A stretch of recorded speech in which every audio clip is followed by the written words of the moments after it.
A generational project has taken a generation so far. What's the latest on NAWS, and is it still important? Plus, City Hall is on the move, and rapid COVID-19 screening is a great way for quick results. But why isn't it the best test for traveling? That's all coming up this week ahead.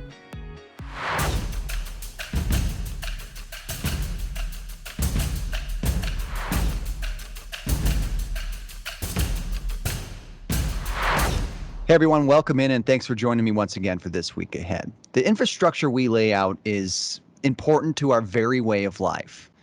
This was highlighted in Texas as a historical winter storm wiped out the power grid and ultimately had rippling effects to many of us here. I think this week ahead, it's important to remember how looking forward to future issues like that is a major priority for us as your local government. While we don't supply power to your homes directly, it is part of our planning process when we do the new infrastructure projects or any kind of major projects like that. We do, however, supply you and our rural neighbors with water. We serve somewhere around 80 to 90,000 people with Minot water, and our staff at Public Works are always trying to make sure any hiccups in production or distribution doesn't put us in a bind rendering you without that water. A major mitigating project to any potential supply issue has been ongoing for a generation. And thanks to fairly recent legal victories, the conclusion is getting just a little bit closer. It's the Northwest Area Water Supply Project. While it is a State Water Commission project, it is still one of our largest infrastructure projects we've had in the entire city's history. It's a project that has drawn interest from every level of government because of the wide impact to our region. A $300+ million project. To summarize the need for NAWS, it's essentially a project that will secure a water source for our community and all of north central North Dakota.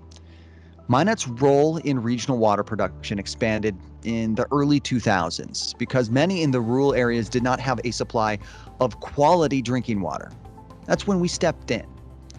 But because of that, our supply of water is at risk.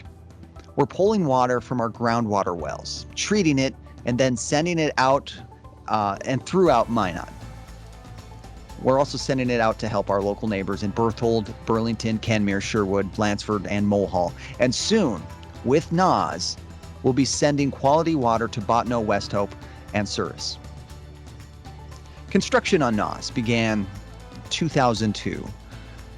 We were able to lay pipe from where the intake will be at Lake Sakakawea all the way to here in Minot and all the way north to Sherwood. We're finalizing efforts to expand our second phase of our water treatment plant expansion here in Minot to be able to treat and store the water, the new water source to supply the rural reaches of the area. One final phase of upgrades to the Minot plan is expected to be completed in 2023 to 2025. The State Water Commission has already designed and awarded the bid for the construction of the biota treatment facility, which will be near Max. This facility is a requirement due to some of the legal settlement with Manitoba. NAWS as a project is really starting to pick up steam, but we still have a few more hills to climb. There are a few bills at the legislature as well that revolve around funding and the future operational ownership of NAWS. I imagine that will be the case until we get Missouri River water flowing all the way north, which will be a major step to ensuring future issues of our supply are mitigated and that you can rely on water flowing into your home regardless of almost any unforeseen circumstances. Now, to help me with this topic, because I'm really starting to get out of my wheelhouse here, is the man that is so fortunate enough to actually inherit NAWS, and that's our Public Works Director, Dan Jonas. And Dan, good morning. Good morning. Now, I want to begin by maybe rehashing the importance of NAWS to our community. This project is not just a Minot-specific project, it's a state project, but it has great benefits to the city of Minot and the surrounding communities. Why, after almost 20 years, is this project still needed for us? Absolutely. The NAWS project, like you said, it not only provides reliable drinking water to the citizens of Minot, Right now we pull our water from aquifers, and we've seen those levels of those aquifers declining. So to have a reliable source to meet all of the demands of not only the citizens of Minot, but the north central region of North Dakota that NAWS will provide water to and is providing water to right now. The Kenmares, the Bertholds, the Upper Souris, different rural water providers along the area. It provides, takes care of water quality issues that they're seeing out in their communities. Whether it's poor water quality, arsenic levels in some of their water, different things like that. But it also will provide Minot the ability to increase its,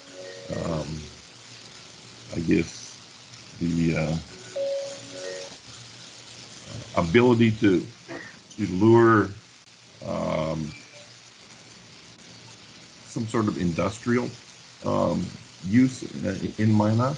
Right now, typically to get an industrial or high commercial business in here, you need to have water available to them. Whether it's 100,000 gallons a day or 1,000,000 gallons a day that some of these producers might need. Right now, Minot doesn't have that extra capacity. We need the water through the NAWS system, the raw water, so that we can treat it at our plant, and this will provide additional growth for the city of Minot. That's a really great point that I often forget myself. This isn't just about drinkable, potable water, but this also is water that can help with economic development for our community. Absolutely. Yeah.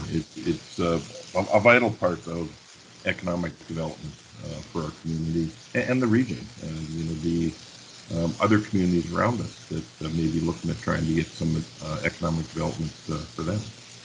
So I want to refocus to the project as a whole. I mean, this has been a waiting game for a long time. We're talking 3 decades here. The idea came up in the early 90s, 1991. Earth was moving in 2002. We had some projects going, but we had to wait on a lot of the big pieces due to legislation. Now we get to work. What should we expect in the coming years, really, for this project? Basically, in the next biennium, you're going to see a lot of the major infrastructure being built that is going to bring the water to Minot, to the region, the raw water that we need to treat from Lake Sakakawea. You'll see the Snake Creek intake and pump station down on the divide that will come to fruition hopefully in summer, fall of 2021. That will provide the raw water to the Max Biota water treatment plant that was just awarded last week by the State Water Commission. So that will treat the water before it comes over the Continental Divide. Like I said, that'll those are the 2 big components. A lot of people, including myself, we generally take for granted the complicated engineering with our water system. I liken this to sort of the Texas electrical grid, of course, that made news just this past week. Because of that, and because of the sprawling areas we're trying to support with our water supply, that's why it's a state project.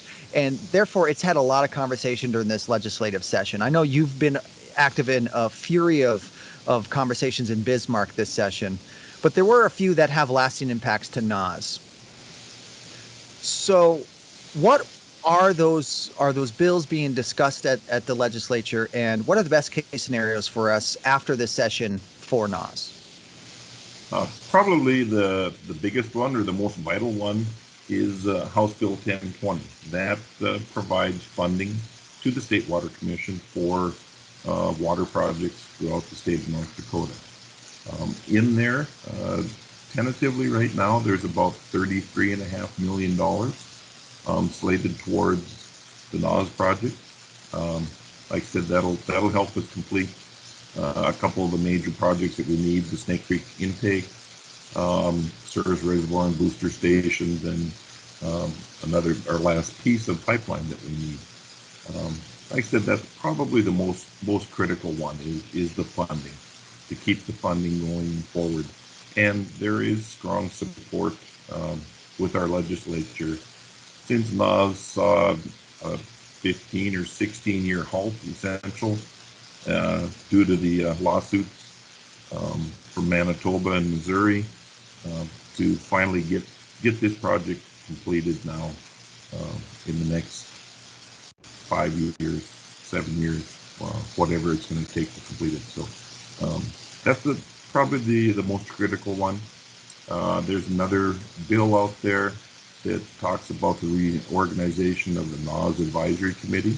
There was an advisory committee set up when NAWS was first being discussed to help guide the oversight and the construction of the NAWS project. Like you said, it's a complicated project. There's a lot of little nuances that people don't realize. You know, there's with the environmental impact statement that was done for the third time. I'll note, and finally approved by the court. There's federal commitments in there on things the federal government is responsible for, such as the construction of the biota plant, the operations of the biota plant.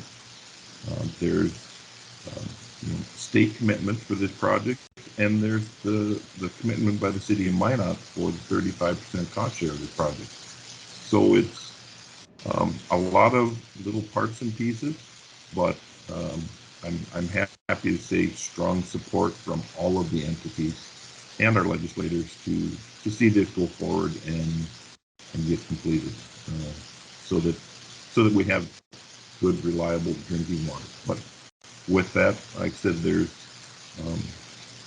certain things in the EIS that limit us as to what we can do, where we can go, who we can provide water to.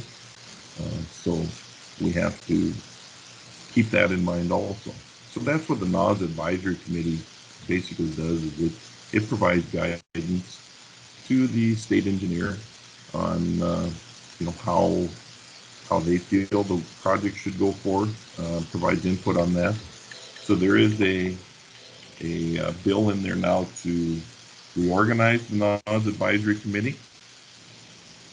Basically, there's a couple entities that aren't being served anymore when the initial study was done, so they're being removed. There's a couple entities that are being added to the NAWS Advisory Committee, but probably the most important part of it is there's been a strong push from the legislators to come up with a plan on who exactly should own and operate and maintain the NAWS system when it's complete. So under this bill, the NAWS Advisory Committee is being tasked with coming up with a overall ownership, operation, and maintenance plan before the next legislative session, and provide an update to that report and plan to the legislature. You alluded to this earlier. It's 30 years in the making. Half of that was paused due to litigation. Our wheels are starting to turn now. Max Biota treatment facility was just awarded a bid. That's great news, but when will we actually start to see NAWS water running through these pipes? So currently there is, I guess, NAWS water running through the pipes. We're serving several communities, but I think the bigger question is, and what you're kind of alluding to, is when will we get NAWS water from the lake so that we have reliable treatment source? And if the Snake Creek intake and pump station gets awarded this year, so that we have the ability to pump water to the NAWS biota plant, which you'd mentioned was awarded last week by the State Water Commission. All those pieces fall together. We should see water coming to Minot through the max biota treatment plant in early 2024. 2024. That's when we can start seeing stuff from the lake start piping into ours, right? Yes, yes. Great. Great. I'm going to set a calendar reminder now, Dan. And if you're not Okay. on the lake fishing yet, we're going to talk, okay? Okay, sounds good. All Even right. if Well, I'm on the fishing, we'll talk. okay, that sounds great. Dan, I appreciate your time, but I do want to give you one opportunity. If I've missed anything or something you want to maybe tell the people that you don't think that everybody fully grasps about the importance of this project, why we're doing this, or how it all kind of comes together for Minot. No, I think we've covered it. Like I said, it kind of lost its, I guess, its place in the media for a long time when we were under injunction by the courts. But it's exciting now. We've got momentum. We've got strong support, and I think we're going to make tremendous progress in the next couple of years in completing the NAWS system. Other than a few other minor projects that we're going to have to do some more plant upgrades and some storage reservoirs. But the main thing is the next couple of years, I think we're going to be serving everyone on the NAWS system that they initially was designed to serve, whether it's through our temporary treatment using our aquifers through Minot or permanently getting water from the lake. So it's an exciting time. Good to see it moving forward again, and hopefully all of North Central North Dakota will be drinking quality water in the next couple of years. That's the goal. All right, Dan, thank you very much for your time. I appreciate it. Enjoy the rest of your day, man. Thank you. You too. All right, thanks, Dan. This week ahead, we will be purchasing the future home of your next city hall. On Tuesday, the mayor, on behalf of the city council, will close on what was once the Wells Fargo building downtown here in Minot. And the process of securing a safe location for our central dispatch and the rest of City Hall will be well on its way. This is a project that is part of the National Disaster Resilience Program, with the majority of funds to pay for it coming from that grant. The new City Hall project will allow for the growth of our current City Hall, but also growth for a crowded, cramped, and a very space-needy police department. That department will absorb the footprint of our current City Hall. This project isn't popular for many, we know that. But we've dramatically outgrown the current City Hall. We have inadequate meeting spaces, offices in copy rooms, file cabinets stored in the hallways, and some of us, like myself, we don't even have a space within the confines of City Hall. Many couldn't find my office even if they tried. This now is our chance to maximize federal funds, be sure our central dispatch, which is now currently below the expected flood elevation level, that they can be high and dry, and also improve the working conditions for our police officers, all in one effort with one cost. The project is expected to be about $12 million or so, with $8 million of that, the majority of that money coming from a federal grant for the resilience aspects of this project's value. Having a city presence downtown also has its own merits. The project is just now getting ahead with its process by securing a location downtown. But it's one you should be aware of, at least coming up this week ahead. Now consider this another reminder for rapid COVID-19 screening at Fire Station number 1, right off of 20th Avenue. Of course, if you're familiar with this, you know we've probably changed our hours a bit from when we began the testing a couple months ago. Testing is now available 3 days a week. That's Monday from 8 to 2, Thursday 2 to 7, and then on Saturday from 10 to 2. Be sure to plan accordingly. You want to make sure that you pre-register as well. That's at testreg.nd.gov. Now, I do want to make one plea for you. Don't plan on these rapid tests to get you across the border. You do need a PCR test for that.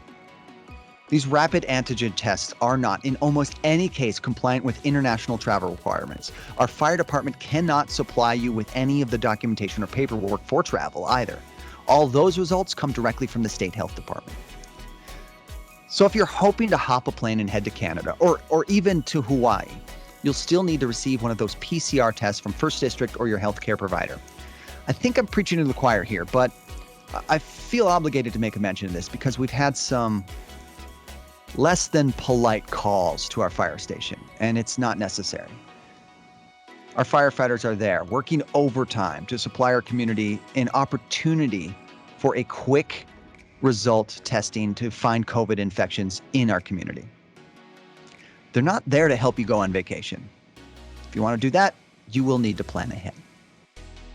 Of course, if you're feeling any flu-like symptoms, a loss of taste or smell, or anything associated with COVID-19 symptoms, please stay home and get tested.